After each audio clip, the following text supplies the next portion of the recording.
Hi friends, आपका हमारा YouTube channel सरकारी नौकरी इंडिया में स्वागत है। इस वीडियो में फ्रेंड्स मैं आप लोगों के लिए बताऊंगा कि एमपी पुलिस का जो 4000 वैकेंसी आया है उसमें देखिए क्या क्या सावधानियां बरतनी हैं।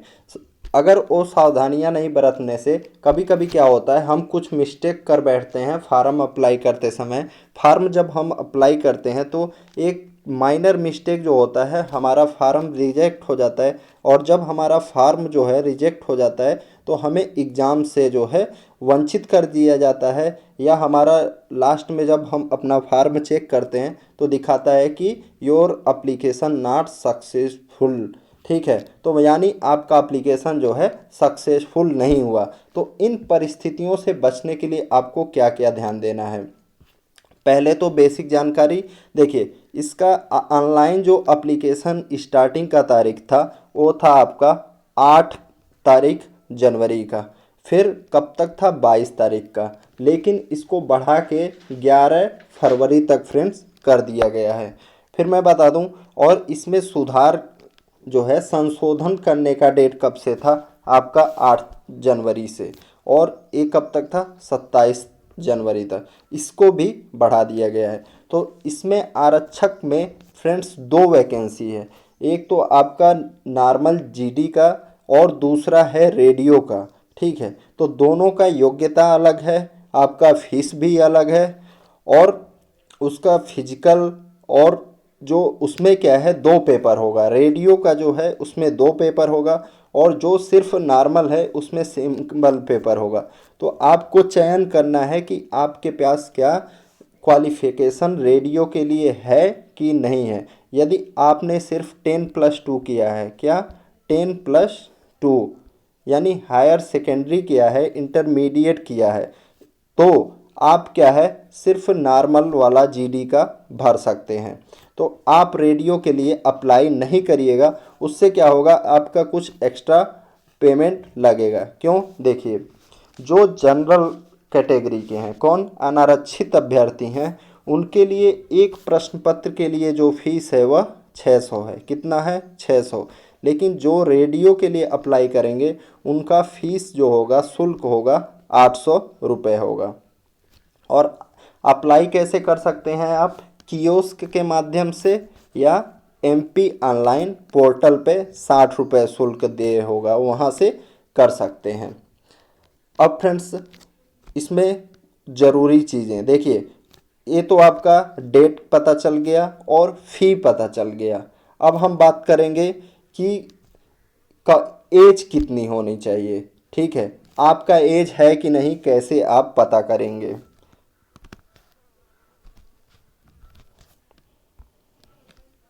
आपका एज के अलावा भी फ्रेंड्स आपके पास जो है आधार का पंजीयन अनिवार्य है। ठीक है, यानी आपका आधार रजिस्ट्रेशन होना चाहिए। ठीक है, क्या चीज़, आधार का रजिस्ट्रेशन होना चाहिए।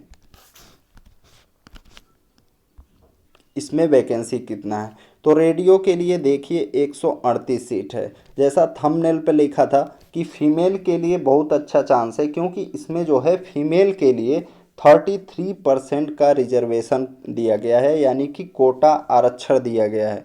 तो देखिए यहाँ पे जो आपका अदर देन रेडियो है, यानी रेडियो के अलावा भी जो पोस्ट है उसमें भी 33% रिजर्वेशन है, और रेडियो में भी 33% आरक्षण है। तो आप देखेंगे आपका टोटल 1100, आपका 92 सीट, 1147 यहाँ पे और 45 यहाँ पे, यानी 1192 सीट जो है इसमें से 4000 में से सिर्फ लड़कियों के लिए, गर्ल्स के लिए रिजर्व किया गया है। तो ये बहुत ही अच्छा चांस है। का नागरिक होना चाहिए, क्या होना चाहिए, भारत का नागरिक होना चाहिए। और 1 अगस्त 2020 को, ठीक है, 1 अगस्त 2020 को उसका एज जो है, किसका किसके लिए एज जो है, जनरल के लिए जो है एज, और अदर स्टेट के जो हैं, कौन कौन, जनरल ध्यान दीजिएगा, सामान्य वर्ग का व्यक्ति, और जो दूसरे प्रदेश का है उसका एज 18 से 33 साल होना चाहिए। कितना, 18 से 33 साल, 1 अगस्त 2020 को। और किसको कितना छूट मिलेगा ये भी बता दें मैं। जो एससी के हैं, एसटी के हैं और ओबीसी, कौन कौन, ध्यान से सुन लीजिएगा। जो एससी आपका अनुसूचित जात, अनुसूचित जनजात और ओबीसी, इन तीनों कैटेगरी का, और मध्य प्रदेश का निवासी होना चाहिए। क्या? मध्य प्रदेश का निवासी, उसको 5 साल छूट दिया जाएगा आय में, यानी वह 18 से 38 साल के बीच का होना चाहिए। कब? 1 अगस्त 2020 को। कितना है? तो दोनों का वेतनमान जो है एक ही है, 19,500 से 62,000, और ये 19,500 से 62,000। ये आपका 7th पे कमीशन यानी 7वां पे कमीशन जो है उसके अनुसार है। शारीरिक अर्हता क्या होना चाहिए फ्रेंड्स? न्यूनतम शारीरिक अर्हता, मान लीजिए आप कोई अपनी आवेदन कर रहे हैं तो आपको अपना जो आपका शरीर का अर्हता, शारीरिक अर्हता का मतलब आपका शरीर उस हिसाब से होना चाहिए। तो देखिए, जो आपका आरक्षक जीडी है, कौन कौन सा कैटेगरी? अनरिजर्व अनारक्षित, अनुसूचित जात एवं अन्य पिछड़ा वर्ग, अनुसूचित जात जिसे एससी कहा जाता है, और अन्य पिछड़ा वर्ग ओबीसी। ये लाभ उसी को मिलेगा एससी और ओबीसी और एसटी का जो मध्य प्रदेश का निवासी होगा। ऊंचाई कितना, हाइट कितना होना चाहिए? 168 सेंटीमीटर, और चेस्ट कितना होना चाहिए? 81 से 86, यानी कि आपका 5 सेंटीमीटर फुलाव होना चाहिए सीना में, और कम से कम आपका चेस्ट 81 सेंटीमीटर होना चाहिए। और महिला के लिए हाइट 155 सेंटीमीटर होना चाहिए, और चेस्ट जो है आपका लागू नहीं है। और जो आपका अनुसूचित जनजाति है उसके लिए हाइट 160 सेंटीमीटर और चेस्ट 76 से 81 सेंटीमीटर। महिला के लिए 155 सेंटीमीटर, चेस्ट लागू नहीं है, यानी फुलाव आपका 5 सेंटीमीटर होना ही चाहिए। बात करेंगे शैक्षणिक अर्हता का, यानी उसका एजुकेशनल क्वालिफिकेशन क्या होना चाहिए। देखिए, जो आरक्षक जीडी के लिए है उसका आपका हायर सेकेंडरी होना चाहिए। यहाँ पे कन्फ्यूजन वाला पॉइंट दिया है, लेकिन हायर सेकेंडरी या समकक्ष परीक्षा होना चाहिए। ये किसके किसके लिए है? अनरिजर्व के लिए, एससी के लिए और ओबीसी के लिए। एसटी जो है, जो आपका अनुसूचित जनजाति है, वो 8वीं कक्षा भी पास रहेगा तो उसको वो क्वालिफाइड है फॉर्म अप्लाई करने के लिए। किसके लिए? फॉर्म अप्लाई के लिए। और जो रेडियो का पोस्ट है उसमें देखिए फ्रेंड्स क्या क्या है। आपका पहला कंडीशन है, और ये जो है 10+2 तो वो होना चाहिए, 12वीं कक्षा पास होना चाहिए।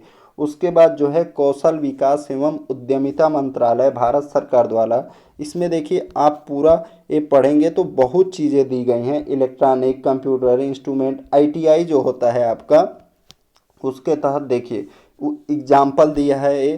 तो पूरा बताने से फ्रेंड्स आपका बहुत टाइम वेस्ट होगा, तो मैं आपका टाइम नहीं वेस्ट करूँगा। इसमें देखिए यहाँ पे दिया है, तो आप इस नोटिफिकेशन को स्क्रीनशॉट ले लीजिए और पढ़ लीजिएगा जो रेडियो के लिए अप्लाई करना चाहते हैं।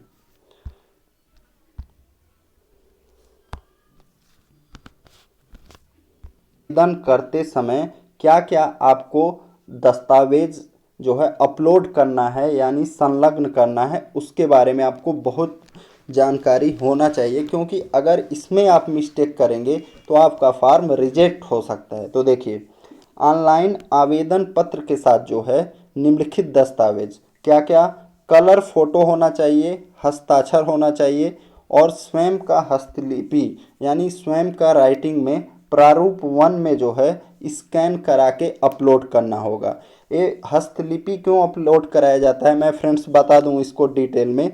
जैसे जब आपका सिलेक्शन हो जाएगा किस में रिटन में, फिजिकल में, तब आपका जब डॉक्यूमेंट वेरिफिकेशन उस समय जो चीज़ आप लिख के अपलोड किए रहेंगे वही चीज़ आपसे फिर से लिखवाया जाएगा। मान लीजिए आपका साइन नहीं मिलता है या कुछ दिक्कत आता है, फ़ोटो नहीं मिलता है, बाकी चीज़ नहीं होता है, तो इसका हस्तलिपि के जो एक्सपर्ट होते हैं उनसे जो है आपका जांच कराया जाएगा। तो आप बहुत ध्यान दीजिएगा इस पे कि कोई भी फ्रॉड होता है तो इसी से आदमी पकड़ा जाता है जब उससे कोई चीज़ पूरा लिखवाया जाता है, क्योंकि डॉक्यूमेंट वेरिफिकेशन में आप साइन तो कोई किसी का थोड़ा कर सकता है, लेकिन पूरा लिखी गई चीज़ को सेम वैसे ही लिखना लगभग नामुमकिन होता है। तो ये चीज़ पे आप ध्यान देंगे। और देखिए, आवेदक जो आप 8वीं 10वीं और 12वीं का जो आपका अंक सूची है स्कैन करा के संलग्न करना होगा, और उसमें जन्म तिथि होना चाहिए। तो आप ध्यान दीजिएगा, जन्म तिथि होना चाहिए। और जो SC ST OBC हैं मध्य प्रदेश के, उनका जो है सक्षम अधिकारी द्वारा जो बना हुआ है उसको भी स्कैन करा के लगाना होगा। फिर फोटोग्राफ के संबंध में देखिए, कलर फोटो होना चाहिए और बैकग्राउंड क्या होना चाहिए, पृष्ठभाग सफ़ेद होना चाहिए, और हस्ताक्षर एवं स्वयं होना चाहिए। ये तो हो गया आपका।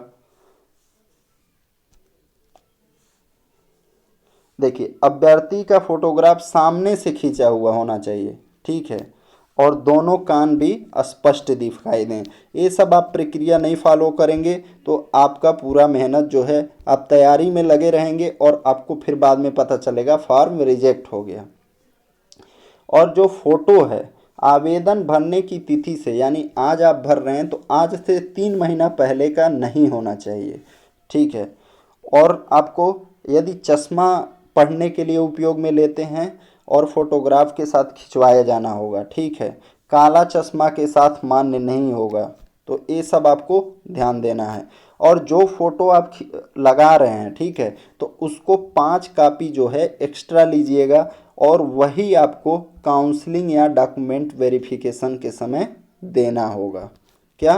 काउंसलिंग और डॉक्यूमेंट वेरिफिकेशन के समय। और कैपिटल लेटर में आप सिग्नेचर नहीं करिएगा। और लघु हस्ताक्षर, लघु हस्ताक्षर का मतलब मान लीजिए ए हो गया, ये सब लघु हस्ताक्षर, ये सब मान्य नहीं होगा। आपको अपना पूरा नाम से कैपिटल स्मॉल लेटर में सिग्नेचर करना होगा।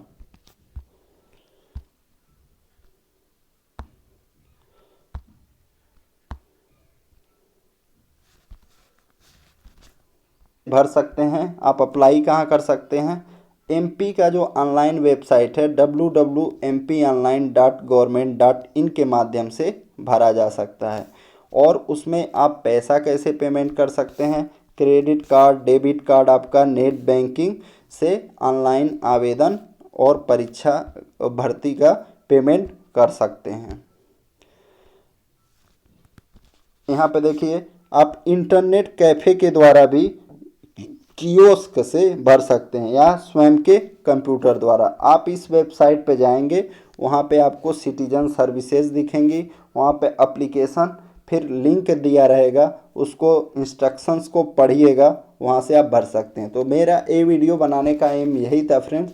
आप फार्म भरते समय, और OBC आपको क्रीमिलेयर और नॉन क्रीमिलेयर का ऑप्शन आएगा, तो आप अगर अपना एप्लीकेशन में देख लीजिएगा कि आप क्रीमिलेयर में आते हैं कि नॉन क्रीमिलेयर में।